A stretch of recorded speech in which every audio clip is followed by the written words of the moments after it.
are you there? Where are you? Reply to me!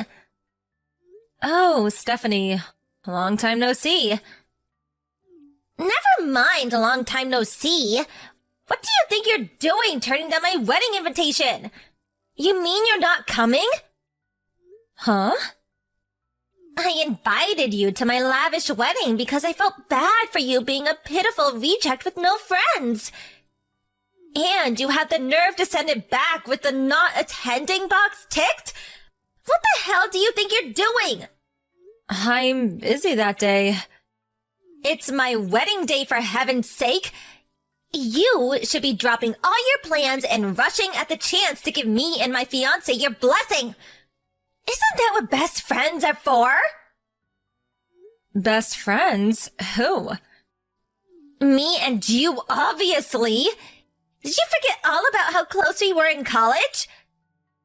There was you living out your days on campus in introverted solitude with a life less exciting than a pile of rocks, when I, the queen of all extroverts, unparalleled in beauty and popularity, was so kind to shine a beam of hope on your tragic existence and became your friend.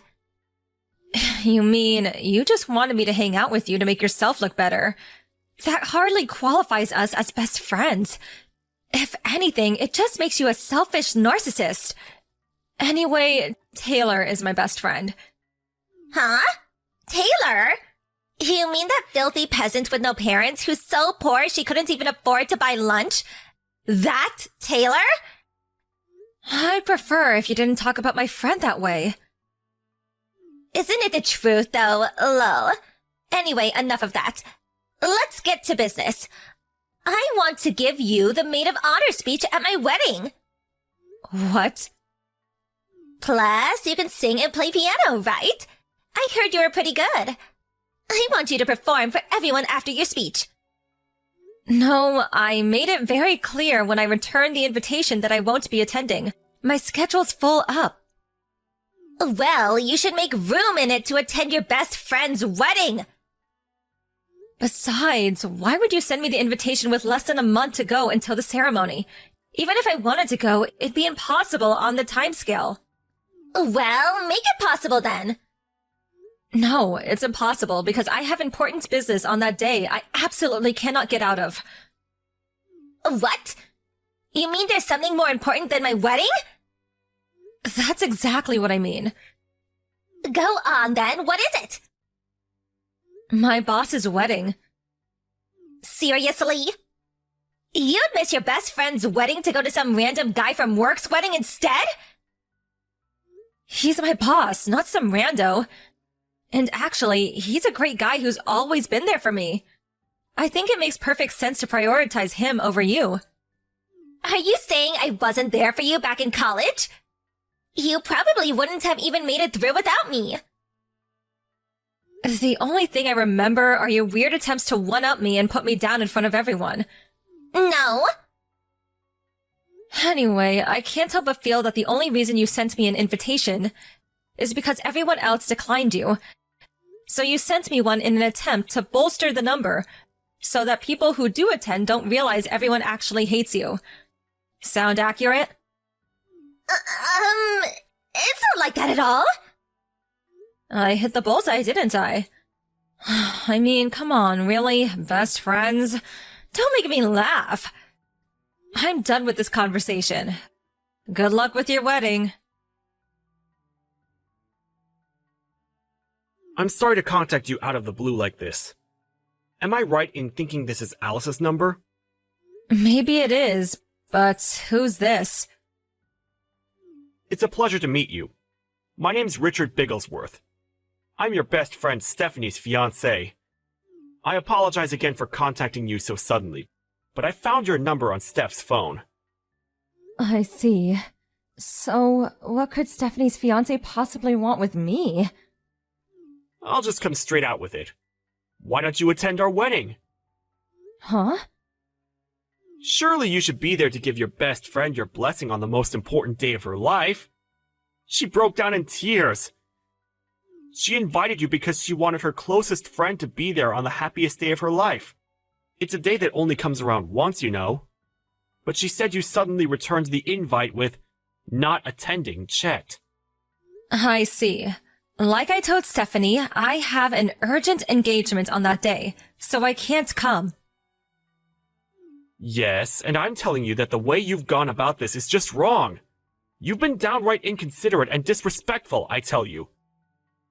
Despite the fact you returned the invitation agreeing to give a speech and piano performance a whole 3 months ago. You have the nerve to pull out now all of a sudden, with less than a month left until the wedding day. What? The invitation only came last week. Excuse me? Plus, I don't know if it was because she didn't know my address, but it was sent to my parents' house of all places. I immediately sent it back, making my intention not to attend crystal clear. And then Stephanie messaged me 2 days ago. She demanded that I attend no matter what, seemingly having no concern whatsoever for the fact that I already have plans of my own. That was also the first I'd heard of the speech and piano performance. Obviously, I told her that it was impossible to. Wait, what? None of this makes sense. It's exactly like I said. I didn't even know she was getting married until the invitation showed up at my parents' place last week. Say what now? To think you call yourself a best friend. That's abhorrent. Listen, Richard, you don't seem like a bad guy, so I'm going to explain this to you nicely. But me and Stephanie haven't spoke since college. It's been over 7 years. 7 years without so much as a single message exchanged between us.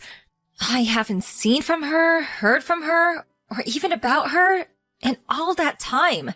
Can you really call us best friends? What? None of this adds up. What's more, if I had to say one way or the other, far from being friends, I'd say we didn't actually get on that well at all. Really? Forgive me for asking you this, but do you think there's any chance her sending you an invitation might have something to do with the fact so many people, particularly people she listed as close friends, are turning down the invites? Are there really that many?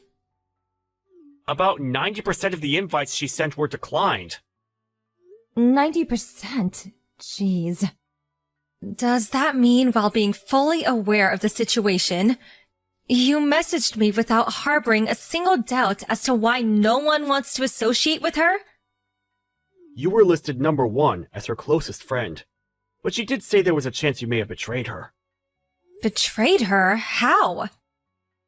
Forgive me for dragging up the past here, Alice, but she told me the story of the time you and her were fighting over a certain boy in college. Eventually, that boy chose her over you, and they started dating.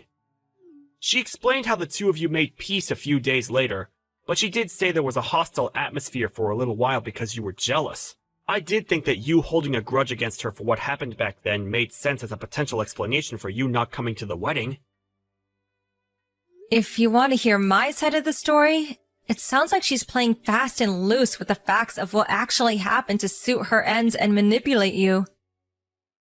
I see. What exactly was Steph like during college? I'd appreciate it if you went down that rabbit hole yourself. I hope you don't think I'm being rude, but I have no intention of talking at length about my personal affairs with someone I don't know. I see. I understand. Sorry again for the inconvenience, and thank you for your time.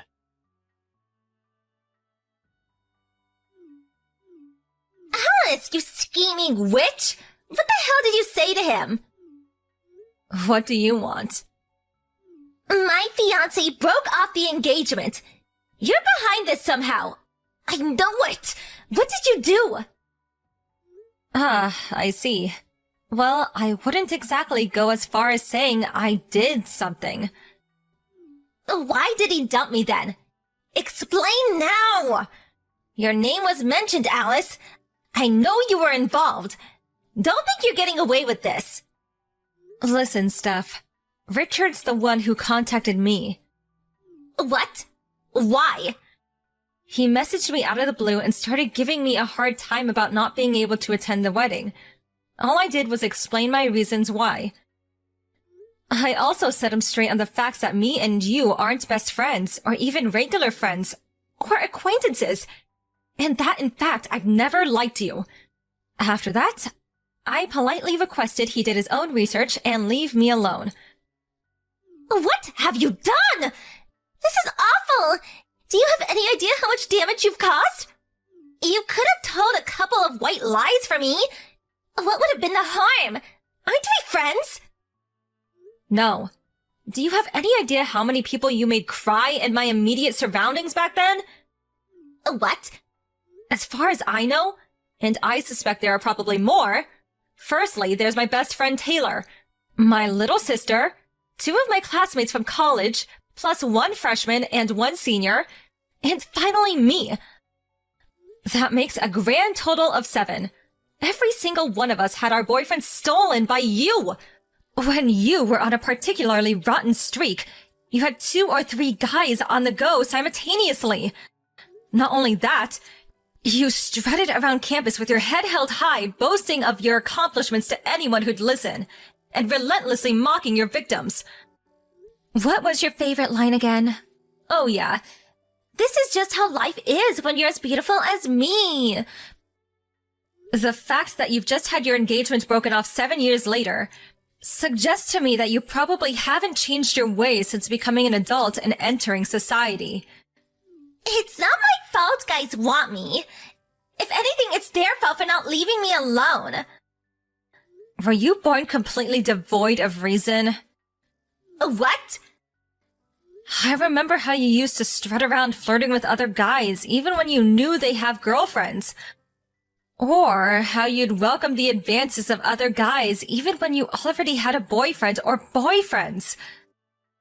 The worst part was, you actually seemed to take pleasure in wrecking other couples' relationships.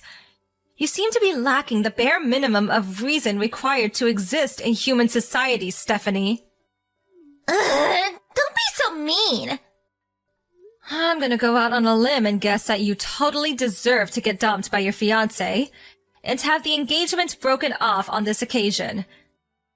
At the very least, you should use this as an opportunity to reflect on your life up until now and ask yourself why it might be that people consistently seem to want nothing to do with you.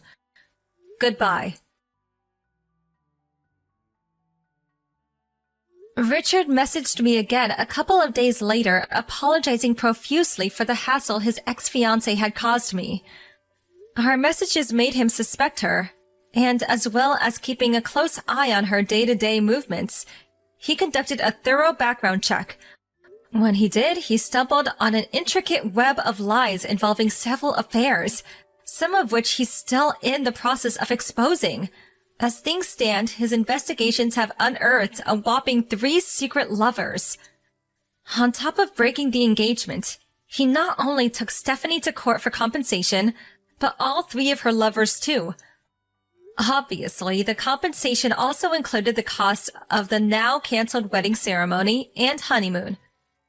It turns out their own wedding was intended to be quite the extravagant affair, the total cost amounting to somewhere in the region of an unbelievable $70,000, including the damages owed for the 3 affairs. She now owes over $76,000, and not being partially well off financially, is now desperately trying to claw her way out of self-induced debt hell. I don't know whether it's because she's super poor now, but my best friend Taylor said she saw her disappearing into a crowd of people the other day, wearing ripped clothes that looked like they hadn't been washed in weeks, and clutching some half-eaten bread crust like her life depended on it.